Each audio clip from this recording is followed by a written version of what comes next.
Hello, everyone. This is Anthony at Fanboy Factor, or Anthony Doer at Fanboy Factor. I'm here with N. Stephen Harris, legendary comic book illustrator and writer. And right now, we have a book that I want to discuss with him about the Brotherhood of the Fringe. What is this book about? Well, it's about a young woman that is in nations we colonized Earth, occupied by a foreign power for 30 years. Mm-hmm. She works for corporations as part of this foreign power, but secretly she's for a revolutionary we call the Fringe. Mm-hmm. But she's found out. When she's found out, she's apprehended, brainwashed, and transformed into a weapon to terrorize her own people and to seek out and destroy her own revolution. Okay.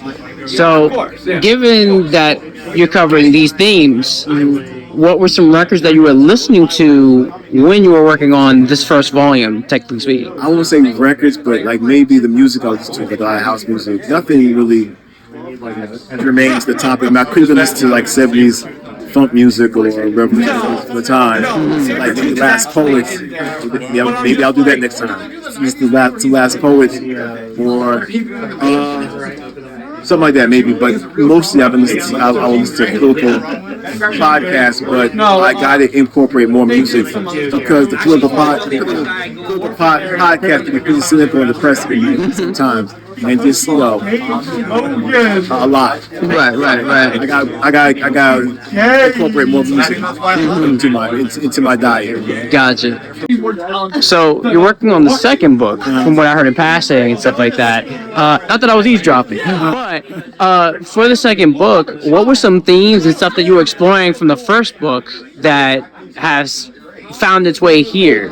And I would also ask, given the records that you were listening to at the time in the first book when you were making it, what were you listening to currently that like really impacted some of the stuff in the making of this? It's just, I mean, I'll put on YouTube and I'll put a house music mix from there. Gotcha. Maybe a house music mix, maybe some 80s, 90s hip hop, maybe some break beats. Okay. Hip hop. Yeah, maybe some hip hop break beats. Maybe I'll focus on the artists. Maybe some Wu-Tang. Maybe Mobb Deep. I wasn't in the 90s. I was listening to a lot of talk radio, so I missed some of the heyday of some artists I should have listened to. So I'll probably go back and listen to some Mobb Deep. I knew about them, but as far as each individual song or album, I'm sorry. I didn't even see that. You got it. Sorry about that. That's what I've been doing. That's what I'll probably be doing. Okay. My primary is house music. Gotcha. I want to also ask, because with some of the stuff that you mentioned about like revolutions and revolutionaries, trying to like face off against the kind of things that like systemically,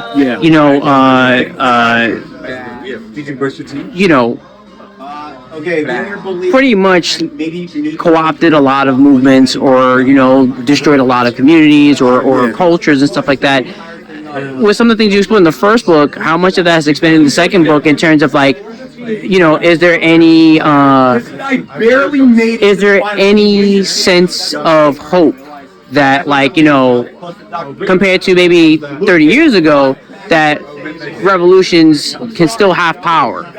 Well, so the 30 years within the book's context? Yeah. Well, so, hey, what's up, man? So, what it is, I start off 30 years after a point. So 30 years after the occupation. So we have 30 years after the occupation. And the generation that grew up in occupation are still fighting the fight that their elders fought to keep the occupation out, or to fight against the initial invasion.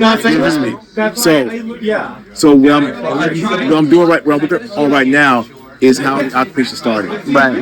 Right now I start with the main character as an infant or a toddler, and so I have two factions against each other. One faction allowed invaders into the country. Another faction is trying to work out a way to fight against the country. So I go 30 years back with the elders that were younger then. Okay. That are fighting that were fighting the invaders and the betrayers of the nation. And now we have the younger generation, which are in their 30s and 40s now, continuing to fight against the invaders and the betrayers of their country. Okay. So the follow-up book for the first book pretty much is, you would say, a prequel in the sense? It's a story, a prequel, yeah, the story of a prequel, but the overall story is still continuing. Gotcha. So it's like it's like this story. The story is going along. Take a break, go back, see what happened, right, and then go continue on what happened. What's happening now, and then conclude it and go forward. That's a clever way of like getting readers to not only like have a jumping on point, but also give them a reason to revisit the first book and then see how things connect back into each other in a sense. It started off with just two people fighting, two women fighting. The second book dealt with, okay, we're going back 6 months to see what led to that. Right. Going forward, then one issue, I'm taking it back 30 years to show you what happened, how we got to where the characters are now. Right. And when some of them were young and what they experienced in the initial invasion of the nation.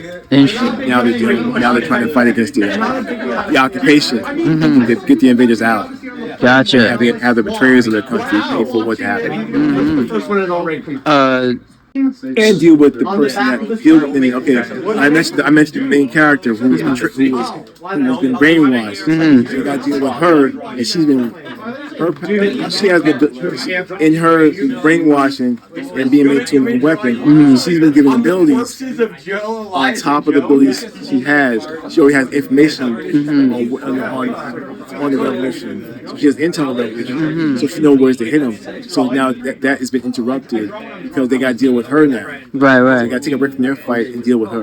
Yes. I was gonna say, what's interesting is it sounds like, especially having been brainwashed, it's kind of like decolonizing from like the kind of thing that she's been not only just brainwashed from, but like also like seeing her culture or her identity erased, and then having to rediscover that, I guess, through that kind of process. Yeah, something like Okay. Something like that.